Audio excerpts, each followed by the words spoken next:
What's up, y'all? Welcome back to Dolphins Daily, your daily dose of Dolphin content. It's your boy, Chris Kane. We got more Dolphins news. So, we're going to start with Ray Lewis, who is not a Dolphins player, but he is a guy. So, it's close enough. Ray Lewis is a Hall of Fame linebacker. If you don't know who Ray Lewis is, I don't think you like football. I don't know how you don't know who Ray Lewis is, even just from like the cover of Madden. If you never watched the game, it's Ray Lewis is the dude. And if you know Ray Lewis, he's all about inspiration. He's about team, community. Like, I got down on both knees. That's my Ray Lewis impression. I thought I nailed it. It was like whatever. It's fine. I thought I nailed it. Anyway, Ray Lewis was talking about right before the AFC NFC Championship game about what teams who aren't in that position, what they could do to get themselves up to that level. Like, what is it about these teams that aren't making them succeed? And the Dolphins came up, and so he had a few words to impart. He said, sometimes you got to go through these rebuilding phases. I think when you have a lot of rock stars, superstars, I would take more chemistry than I would take rock stars. Give me people I can get to work together, and then it all pans itself out. He continues, but they got so many personalities, so many people, and then so many directions that they really don't know. Like, when you think of the Dolphins, what's the identity? Speed? Okay, great, but that's a tangible thing. That's a talent. I think community. What does it mean to be as a team? When we come in there, who's the leader? There's no defined leader. Oof. And that's actually fairly scathing on a lot of fronts. I mean, to organizations, on the coaches, definitely on the quarterback. But I don't think he's wrong. Like, the team identity is for sure speed, right? It's speed, it's flash to some degree, but it's also like I'm doing this with my hands because I can't find the word. It's like Coach McDaniel to a lot of people is like quirky, right? If you had to like sum it up, they would say like genius, quirky, awkwardy. Tua has gotten more vocal in the last year or two, but before he was basically kind of a mute. And then Tyreek is Tyreek, right? But no one else on the team really talks. They don't really have like I would think just based on what I see in public, their leader is Tyreek. But Tyreek is not a leader. Tyreek is a talent. Tyreek is like what KD is in basketball, where he's like, yo, let me cook, let me get my ball, let me do what I do. And then y'all follow my lead. And when you're great, people sometimes can just follow your lead. But when you say, I'm going to stand in front of the team and galvanize the troops, maybe like Calais was this year, but Calais has just got there. So he hasn't been this whole time. And I don't think any team is great if they don't have a defined leader. And the Dolphins obviously haven't been great. So I think you have to have a defined leader, or you follow the culture of the coach. And the coach is kind of like, this is his first time doing a job, and he's kind of a little like off center, which is cool because that works for him. But the Dolphins' identity is very Miami. It's like it's cool, it's flashy, kind of cool in the hip, and that's why when we play bigger teams, and especially in cold weather, everything grinds to a halt. And because we're not built for that kind of situation. Now again, Ray is also projecting because Ray's the ultimate like, I'm the captain leader guy, and he also had Ed Reed for most of his career. So even when he decided he didn't want to, got Ed over your shoulder, who's like a skinnier version of Ray Lewis in the large speak. So I don't know. I don't think he's wrong about it. It's definitely scathing. But he mentioned the first part about rebuilding. And I think that's the part that's like, because the Dolphins are at this precipice where we have a lot of money committed to a lot of guys. And we signed a bunch of like 1 to 3 year contracts last year. So a year or two from now, you could theoretically basically get rid of everybody. Tyreek, Waddle, Tua could all be out of there. Calais will be retired by then. You can almost start over, but no team wants to be bad again. And I think that's where like the Steelers are, where the Steelers are never bad, but they're never like the best team because they haven't ever had that full rebuild where they just let it bottom out. You win 3 games, go get you a franchise quarterback and restart it. Like the Colts had the sheriff for 10, 12 years. Then his neck went crazy. He had to get neck fusion and a lot of stuff happened. Then they were the worst team in the league, got Andrew Luck, and the next year we're back in the playoffs. And then he went out again, and they've been kind of floundering since then. But I'm saying, like, they went from Super Bowl runs, great quarterback, worst team, Immediately playoffs. Look at the Texans, right? They had to have them 1 or 2 pick. Get C.J. Stroud. Playoffs. Look at the Commanders. Awful team. Jaden Daniels, NFC Championship game. Miami is in that part. We're like the Atlanta Hawks for the 10 years they were with Joe Johnson and Jay Smooth and those guys, where they were always in that, you know, 2, 3, 4, 5 seed, but no one ever picked them to win the championship because everyone knew you're not a championship. And the Dolphins right now, no one's picking the Dolphins to win a championship, and nor should you.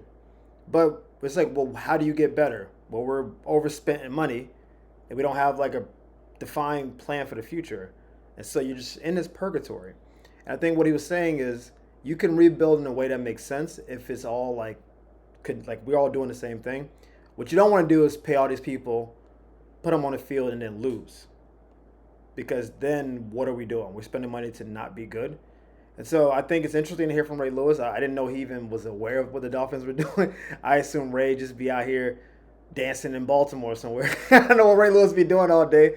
I didn't think he even cared about Dolphins, but it's interesting he brought it up. I think there's a lot of truth in what he said, and we'll see if that changes anything. But just want to put on your radar. Now, we talked about yesterday Jalen Ramsey may be going to safety at some point because Javon Holland is almost assuredly not going to be there. But what I didn't mention was there are a lot of other safeties in the league. So if you want to keep Jalen at corner, there's other safeties in the league with pretty big names, but most of them are getting up there in age a little bit. But they might still have 1 or 2 good years left in them. These are the Harrison Smiths. These are Quandre Diggs. This is Justin Simmons and Hufanga from San Francisco, where these guys who either had somewhat injury issues or they're later in their careers, but they probably won't command more than $10 million a year, but they can do the job well. Like Harrison Smith is older for sure, and obviously not as fast as he was, but I think he's as smart as he's ever been.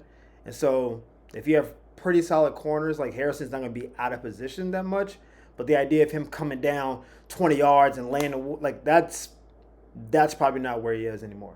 Justin Simmons has been a ball hawk. I think Atlanta might try to re-sign him, but I mean with the Broncos he was an All-Pro, and then gave him a long contract, and then with 2 years later sliced him because he was the highest paid safety at one point. And they were like, wait, we're paying too much for safety. Boom, he got cut.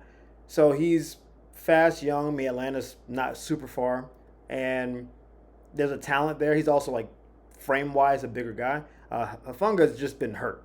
Now he went from All-Pro to basically not playing the next year. So you signing him is basically signing for an injury-prone safety, and that's, eesh. We don't want a Bob Sanders situation where when you play you're fantastic and then you get hurt all the time. Like it's a dicey situation. But if they decide to keep Jalen at corner and they draft an O-lineman with the first pick, then you're almost certainly not going to get like the safety you want in the 2nd or 4th round, given that this is a weak draft relatively in the secondary. Very strong on the lines, both lines. Amazingly strong at running back. Wide receivers, man. So it's a question. A lot of guys will come to Miami because of tax benefits. Like, hey, you get to come to Miami, we'll give you $7 million in Miami. That's better than $10 million for the Jets. Just how the tax structure goes, right? So that's one advantage Miami has. We can offer these older guys whose bodies are a little bit broken down. Hey, you get to be in the sun most of the year. And tax advantages, and it's Miami. I mean, come on, we talking Miami. So I think there's something there. We'll see. There's no one that's jumping out. There's no one that I think we're specifically targeting. I just think that I hadn't mentioned that there's a bunch of safeties available. I was like, oh, let's move Jalen Ramsey. But there's also other options. Keep Jalen where he is. Hopefully Kendall Fuller plays next year. And then go pick up Justin Simmons at safety. It's like, okay, cool. We will feel like that's a solid secondary. Let's try to compete. And finally, more hiring news. The Dolphins have now filled their special teams coordinator position. Craig Ackerman, I believe how you say his name. Ackerman. I'm seeing this and I'm thinking Ackerman because I'm thinking about Attack on Titan. That's a deep cut for those who know Attack on Titan. I see there's my Ackerman. It's like, nah, I don't think that's right. He's not a Mikasa or a Levi. But he was the Titans special teams coordinator this year. And then he got fired after a god-awful game against the Colts, where he, I don't know if it's his fault. I mean, he's a special teams coordinator, so he gets to blame for it. But the special teams completely wet the bed to the point where the kicker actually got hurt in the game, and he was fired pretty soon after that. So he was there for 5 years. The Titans special teams has never been great. They've been at best 14, which is almost exactly middle of the pack.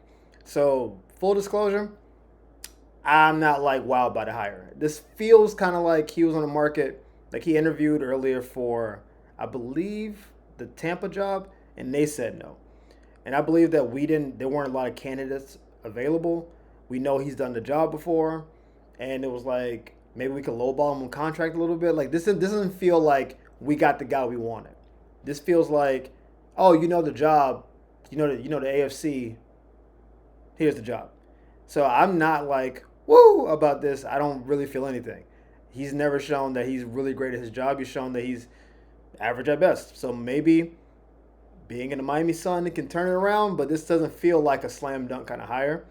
But we did fill a position, and again, I've talked about trying to build the structure of a team. 5 years experience is a nice experience. Hopefully, it works out. I don't. I'm not like whoa. We found someone. Yes, we found someone. Anyway, that would do it for today's Dolphins Daily episode. As always, thank you guys for the follows, tweets, uh, posts, reposts, all the good stuff you do with the content. We'll be back with more content tomorrow. And as always, we'll see you next time. Peace.